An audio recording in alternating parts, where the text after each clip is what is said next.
This video is brought to you by Mubi, a curated streaming service showing exceptional films from around the globe. Get a whole month free at mubi.com/qualityculture. In 2018, you might have heard that Crazy Rich Asians was the first major Hollywood film in 25 years to feature an all-Asian cast. When I first saw the trailer, I felt a surprising attachment to it. Like it was something that I needed to see, that I've always needed to see. After decades of being reduced to desexualized nerds, over-sexualized docile love interest, and any other litany of side characters or villains in historical dramas, there was finally going to be a blockbuster movie that prominently featured people that looked like me. So when the trailer for Crazy Rich Asians popped up on theater and TV screens across the country, I had the thought that so many others had. It's about damn time. But as time went on after its release and the initial excitement and acclaim cooled down, more people seemed to have soured on it. I think its status as a landmark in Asian representation placed an undue burden on it. Crazy Rich Asians isn't trying to be a perfect depiction of the life of every Asian person, or a critique of our economic systems. It's a modern reimagining of a tale as old as time, the story of class divides through the lens of a seemingly star-crossed romance. Except in this case, it's a Hollywood movie that exclusively features people who've been historically overlooked and deemed unmarketable. This is a throwback sort of idea of how to create the groundwork for the movie star, to show that we could have been in any of these movies in the past, we just weren't given the opportunity to. And unlike the occasional highbrow film about an emotionally heavy or traumatic minority story, Crazy Rich Asians is a rom-com popcorn flick in the mold of When Harry Met Sally, Jerry Maguire, or even Crazy Stupid Love. Yes, it does say something about the Asian family experience, but it's meant to be universally accessible, a film that presents Asians as people worthy of having more kinds of stories told about us. It seems like a lot of people want to discuss what the film didn't do, or what it should have done, what it could have been versus what it was. So in this video, I want to explore the discussion surrounding Crazy Rich Asians regarding Asian representation, what the film was going for, and how it connected to Asian Americans, as well as general audiences. Before we get into the themes of the movie, it's important to discuss the context of its conception. Director Jon Chu expressed concern about how to properly tell such an important story, since directing the first Asian-led film in 25 years inherently came with certain expectations and pressures. But yes, I was scared, and it's the reason why I never made movies like this before. I mean, you don't want to face those things. You literally say one thing wrong, or you have one accent wrong, and you get killed. In an interview with actor John Cho, he revealed how Cho indirectly inspired him to take on the task of making the film. One of the first things that made me want to make a movie like this was the Starring John Cho movement. Starring John Cho was a social media movement in 2016 that envisioned him in a variety of high-profile roles typically held by white actors. Cho was selected as the face of the campaign since he possessed many traits of classic leading men, showcasing how easy it was to picture Asians as leading actors in blockbuster movies. When I saw your face in those, it was such a weird sort of mirror that went into my head when I saw that, being like, oh shit.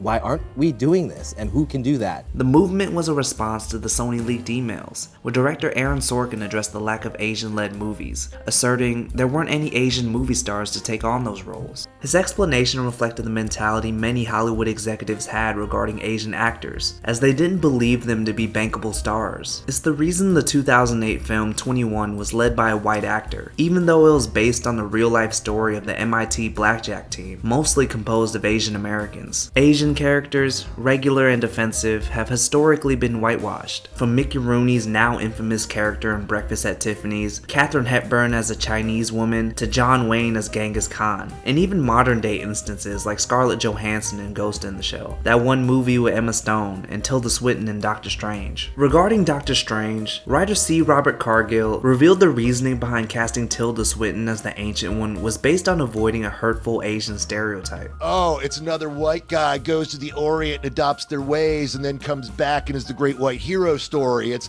Avatar all over again. It's The Last Samurai all over again. So you're gonna get dinged on that. But in trying to right the wrong of a previous racist portrayal, he sidestepped the opportunity to change the characterization of a stereotypical character and instead simply erased their Asianness. It was a disappointing decision that president of Marvel Studios Kevin Feige later admitted was a mistake, saying, "We thought we were being so smart and so cutting edge. We're not going going to do the cliche of the wizened old wise Asian man, but it was a wake-up call to say, well, wait a minute, is there any other way to figure it out? Is there any other way to both not fall into the cliche and cast an Asian actor? And the answer to that, of course, is yes. I don't think all these industry execs were necessarily malicious in leaving out Asian actors, but it became an unfortunate tendency and somewhat of a self-fulfilling prophecy. By neglecting to give Asian actors a chance to star in major roles, they continued to reinforce the notion that they weren't able to. Knowing all of this emphasizes why it was such a big deal for a major Hollywood studio to produce a movie like Crazy Rich Asians. But even with an all-Asian cast, there was still criticism from Asian moviegoers regarding the casting, specifically concerning Henry Golding, a half-white actor playing the Chinese Singaporean Nick Young. Some deemed the casting as another instance of whitewashing, as though Hollywood was unwilling to have a fully Asian actor play Nick. But I think this criticism was at best a hurtful sentiment towards Golding, and at worst, a notion that implied he wasn't Asian enough, essentially erasing his identity. It reflects a different sort of prejudice, or maybe simply a dividing line within the Asian community, which is the authenticity of Asian identity. It's a topic I touched on in a previous video, but it's something many second-generation people can relate to. Often, we're so removed from our heritage that it's difficult to feel connected to it.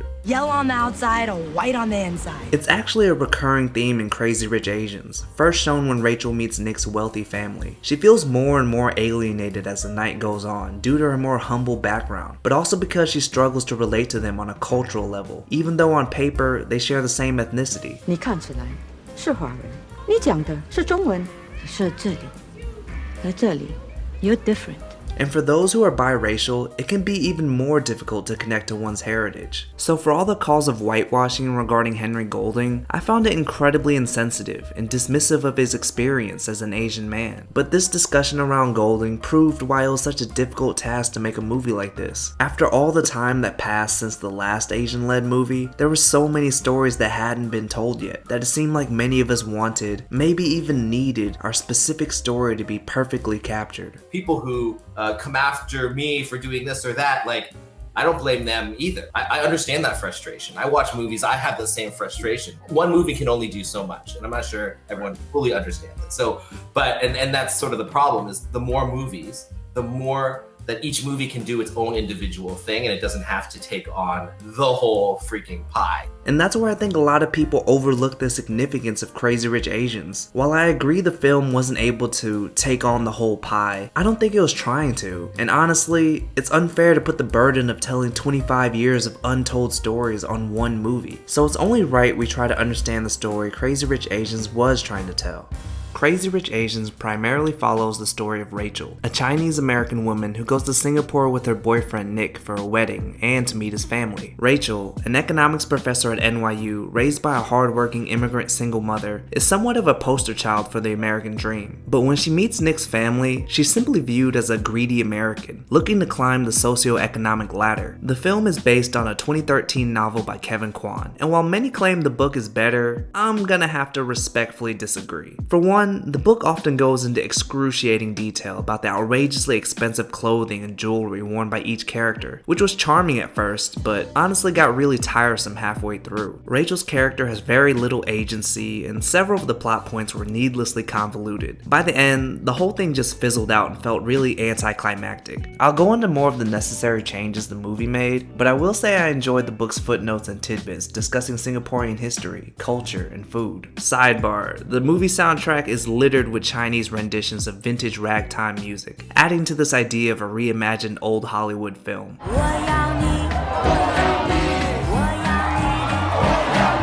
I personally love this touch as it gives the film a timeless quality. The latter part of the soundtrack contrasts the classic sounds of a golden age of Hollywood with more modern, hip-hop influenced songs, representing the contrast between old money and new money, as well as traditional versus modern culture. Anyway, while the movie definitely displays plenty of extravagance and luxury beyond most people's wildest dreams, I think screenwriters Adele Lim and Peter Chiarelli maximize Crazy Rich Asians' narrative potential, as the book seemed more focused on the crazy rich aspect of the story, while the screenplay focused more directly on the cultural divide, which made for a more compelling narrative in my opinion. That would have been a wasted opportunity to show in depth with real emotion, sincere integrity, what this culture is. And That was such a great opportunity. For instance, one of the most important aspects of the film is the tension between Rachel and Nick's mom, Eleanor. It's what fuels the conflict in the movie, as the book describes Eleanor's mindset about her son's relationship with a middle-class American woman. Quote, Nicky was now ripe for the plucking, and if he was actually bringing this girl home to attend his best friend's wedding, things must be getting serious. Serious enough that he purposely hadn't mentioned her existence. Serious enough to derail Eleanor's meticulously laid plans. Yet in the book, Rachel and Eleanor hardly interact at all. They don't have any one-on-one confrontations, aside from the occasional passive-aggressive remark. And in the end, after the reveal of Rachel's scandalous family history and her brief breakup with Nick, Eleanor's disapproval of their relationship is no longer addressed, presumably until the sequel. I think the film does a much better job of fleshing out the tension between Eleanor and Rachel, and I think these added scenes were necessary to adequately convey the rigid divides between these two ways of life. Not just wealthy versus commoner, but American versus Chinese Singaporean. Well, she knows that I'm passionate about what I do, and she's always wanted that for me. Pursuing one's passion. How American. When Rachel and Eleanor first meet, and Rachel proudly speaks about her career as an economics professor and her mother's immigrant story, all Eleanor hears are details about someone with personal ambition who wants to move up in the world. And in her mind, it'll come at the expense of her son. Your mother is very open-minded. Not like here, where parents are obsessed with shaping the life of the children. In a later scene, Eleanor explains she withdrew from law school when she married her husband so they could start a family. I chose to help my husband run a business and to raise a family. For me, it was a privilege. But for you, you may think it's old-fashioned. With Rachel's American upbringing, she doesn't believe Rachel would make the same sacrifice for Nick. But all this doesn't just happen. It's because we know to put family first, instead of chasing one's passion. To get a better understanding of Eleanor's point of view, I think it's necessary to bring up the first scene in the movie, which is also in the book. In it, we see a young Eleanor arrive at a hotel with her family, only to be dismissed by a racist manager. I'm sure you and your lovely family can find other accommodation. May I suggest you explore Chinatown? She promptly handles the situation by simply buying the hotel. Some people get caught up with the implication of this scene and wonder why there isn't a more prominent theme of racism throughout the story, but I don't think that's entirely what it's going for. As this Ringer article put it, Crazy Rich Asians tries to, quote, offer a speculative thought experiment about a world not dominated by white America. From the jump, it firmly places us somewhere white people aren't the center of the world, while also letting us know just how rich these Crazy Rich Asians are. Knowing all of this, it's easier to understand the scene in a different light, showing how fiercely protective Eleanor is of her family, and part of the reason she's so hostile towards Rachel later in the film. When I approach, it's like, I have to know the character. Where is she really coming from? She was dutiful, she was loyal, she was fiercely devoted to her family, but most of all, that was love. That was real love. The general mother's role, to nurture, to protect, and I approach it like that, knowing these are the feelings that a mother would have. This antagonistic perception of Rachel extends to almost all of Nick's family, as they judge her every word and move. She's clearly a fish out of water, fumbling her way through these little family gatherings, making awkward conversation, and continually embarrassing herself. Oh, no. Those are 3 fingers. And at the bachelorette party, some of the other women play a freaky Godfather-esque prank with a gutted fish. And all of this just made me wonder, how could Nick possibly think not preparing Rachel for all of this was a good idea? I fell in love, and I want to marry her. And it can't just be one thing or the other. No. It's not that simple. You know that. Like, I know you're a handsome dude, but get a clue, my guy. But she finds a friend in Nick's cousin Astrid, who's one of the few down-to-earth, wealthy characters in the story. Narratively, Astrid's subplot represents what could go wrong with Rachel and Nick's relationship regarding their wealth disparity. Even though he's well off in his own right, her husband's ashamed of his meager 6-figure earnings compared to her super rich family, and constantly feels judged by them. Plagued by feelings of resentment, he ends up having an affair. You're always the prettiest, richest, most perfect girl in the room. Well, I'm just this lucky bastard who will never measure up. It's kind of a weird subplot that doesn't really go anywhere or have much to say, especially considering the book's much more convoluted storyline, where he only pretends to have an affair. Either way, while Astrid in the book begs to get back together despite the heartache her husband caused her, movie Astrid leaves him. It's not my job to make you feel like a man. I can't make you something you're not. However much Rachel is looked down upon by Singapore's elite, it's clear the film isn't really a criticism of wealth or capitalism or whatever, especially since the book and the movie to some extent seem to present their opulence with reverence. It looked like The Great Gatsby with Asian faces, and the way they dressed, the way they acted. There was a sophistication to it that was rarely sort of reflected in our stories here. But what money represents in Crazy Rich Asians is the cultural dividing line between Nick's traditional Chinese Singaporean family and Rachel's upbringing as a modern American Chinese woman. Nick genuinely cares for Rachel, and their relationship is evidently filled with mutual love. But Astrid's relationship shows just how these familial strains can end up being too much to bear. Nick's family deems Rachel as someone who doesn't deserve him, someone who doesn't deserve access to all the wealth, status, and privilege that comes with being a member of his family, and ultimately, someone who isn't Asian enough to maintain their traditions and values. I know this film is a romantic comedy, but I think the major driving force in the story isn't romance, but women. Specifically, the ways in which they help keep other women down and pass along generational trauma. It's made clear this elite circle doesn't value women's ambition or dedication, and in fact actively discourages it. There's dialogue in the book where some aunties scoff at the audacity of college-educated Western women, and a passage where Astrid chronicles the rigid expectations outlined for women, noting that it's expected for them to give up their careers to raise their children, just like Eleanor did. So Rachel's ambition and accomplishments aren't the positive traits she thought they would be, but a threat to their social order. 你是个聪明人，可我不能让你毁了我的孙子跟我的家。 In an added scene at the wedding, Rachel befriends a normally icy princess, and seems to find common ground through a less superficial subject than the extravagance surrounding them. I think your critics miss the point. Because your microloans help women, and women lift up economies. It's one of the only times the story directly addresses women helping women, but it does so in other subtle ways too. 谢谢你，阿妈。你家人不用说谢啊。 Sure, there are rude and jealous women, but Rachel finds emotional support from her mother, Peck Lin, Araminta, and Astrid, who at the end of her arc is no longer compelled to make herself feel smaller for the sake of her husband's ego. But most significantly, the film addresses this theme via Eleanor and Rachel's interactions. Eleanor may be conniving and intimidating, but the truth is she's pretty powerless in her family situation. When Rachel asks her about her wedding ring, we learn of Eleanor's own struggle with being accepted. Nick's father had it made when he wanted to propose to me because Amma wouldn't give him the family ring. Eleanor's animosity towards Rachel stems from her own relationship with Nick's Amma. 这是你包的饺子吧？怎么包那么难看呢？退步了，啊 ？Nick， 全是你的错儿，都是你呀，让他在外头待那么久。 Even through all her sacrifice and dedication, Eleanor was never able to win her approval. I didn't come from the right family, have the right connections. I wasn't her first choice.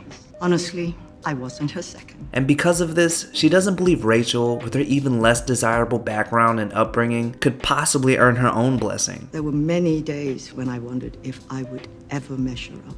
I know this much. You will never be enough. Still, Rachel continued trying to hold her own in the Young's world. But even though she seemingly made a good impression with Amma, she was ultimately humiliated when Eleanor revealed the truth about her family, which Rachel herself wasn't even aware of. During her marriage, she cheated on him and became pregnant with another man's child. And before he found out, she ran away to America. It's all in here. Obviously, because he's the perfect guy, Nick flies out Rachel's mom to Singapore so they could talk things out, and eventually proposes despite everything. Marry me and we'll start a new life together in New York. Just you and me. I'll leave all of this behind. But before we find out Rachel's answer, she invites Eleanor for a final conversation over a game of mahjong, in what's arguably the best scene in the movie. While it doesn't exist in the book, I personally love this scene, especially since it doesn't stop to explain the rules of mahjong and simply allows us to piece together the beats of the game through context clues. My mother taught me too. During the game, Eleanor reiterates that Rachel doesn't belong in their family. Because I'm not rich? You're foreign, American. And all Americans think about is their own happiness. Eventually, Rachel tells Eleanor about Nick's proposal and that he was willing to leave his family to be with her. Don't worry, I turned him down. Rachel finds the tile that she needs to win the game, but realizes it's also the tile Eleanor needs. In this moment, Rachel explains there was no winning in this scenario, as marrying Nick would mean he'd have to give up his family. And if he chose his family, he might spend the rest of his life resenting you. In an analogy of letting go of Nick, she surrenders the winning tile to Eleanor, sacrificing her own happiness for the betterment of Nick's well-being, an act Eleanor assumed she wasn't capable of. We understand how to build things that last. Something you know nothing about.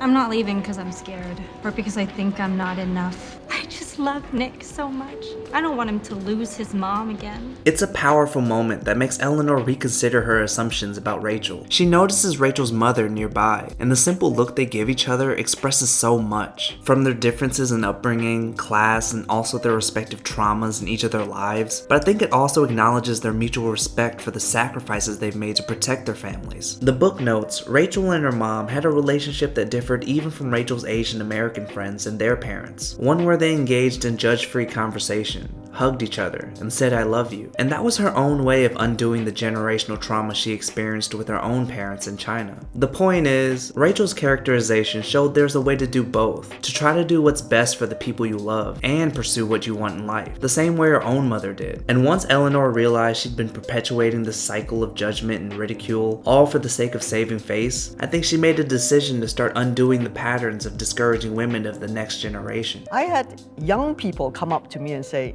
I understand my mom better now, or I understand my mother-in-law better now. I can go back and have a conversation with my mom now.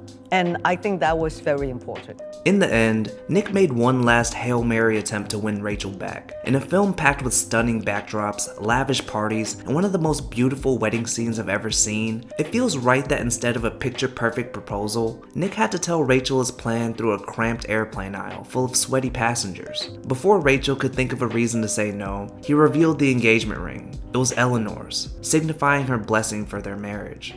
Crazy Rich Asians is by no means a perfect movie. The subplot with Astrid is admittedly a bit of an afterthought and disconnected from everything else, while Picklin's weird, pervy brother does not age well at all. But still, I think it ultimately achieved what it was going for, and I would argue paved the way for more Asian-centered stories like The Farewell, Turning Red, Shang-Chi, and Everything Everywhere All at Once. You know, in the last few years, the success of some very important, like Crazy Rich Asians, that has propelled the Asian American stories to be embraced and say, you know, it dispels the myths of like nobody wants to watch the Asian family thing, or you know, the Chinese romantic hero. No, and you can see it being reflected in more opportunities for Asian Americans to have work, but most important, to have their stories being told. It's no wonder that after the success of Crazy Rich Asians, no less than half a dozen of the film's actors were able to lead their own movies, while having previously never done so. After spending 20 years working behind the scenes due to a lack of acting opportunities, Ke Huy Quan, who you might recognize from classic 80s films, was directly inspired to return to acting after watching Crazy Rich Asians in theaters. Crazy Rich Asians came out, and that movie just hit me on so many levels. The entire cast made up of Asian actors.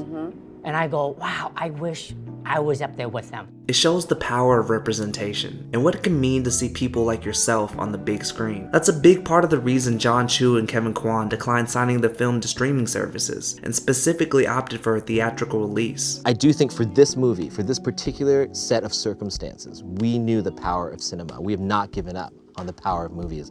I know for a fact we would not be getting this fervor. We would not be in the conversation as much as we are if we were on a streaming service. For a long time, as a moviegoer, it felt like Asians weren't part of the American cinematic experience. We were cast off as side characters or foreigners, and often left out of our own stories. So even if you don't like Crazy Rich Asians, you can't deny it opened the door for more opportunities for Asian people in Hollywood, and that in itself is a valuable legacy. Our movie is one perspective of one story of a fairy tale in a way, and that we just have to have more and more to inform more and more. Yeah, so people see us in many different lights. After a tumultuous path towards making a sequel, a spin-off involving Astrid is finally in production. Maybe it'll improve on the original, or maybe it'll fall the way of many spin-offs that fail to live up to lofty expectations. Either way, it'll be refreshing to see more talented Asian people get the chances to tell stories and be appreciated in Hollywood. Hey guys, thanks for watching. If you want to see more videos like this, consider supporting the channel for $2 on Patreon. Also, I've really been enjoying exploring more Asian cinema on Mubi. International films often get overlooked, and Mubi is the perfect place to find titles you may have never heard of otherwise. Mubi is a curated streaming service, a place to watch beautiful, interesting, incredible cinema. Every day, Mubi premieres a new film, from iconic directors to emerging auteurs. There's always something new to discover. With Mubi, each and every film is hand-selected. It's like your own personal festival, streaming anytime, anywhere. I recently watched Let the Bullets Fly for the first time after hearing so many great things about legendary actor Chow Yun-fat, and I was not disappointed. Let the Bullets Fly follows a group of bandits in China during the 1920s whose leader impersonates a governor, hoping to embezzle a town out of all of its money. Of course, some speed bumps get in the way of the mission, but it's an incredibly fun and bloody movie filled with interesting characters and quippy dialogue that feels reminiscent of so many Quentin Tarantino movies. If you want to explore more international films like this, try Mubi free for 30 days at mubi.com/qualityculture. That's mubi.com/qualityculture for a whole month of great cinema for free. Catch you guys next time. Peace.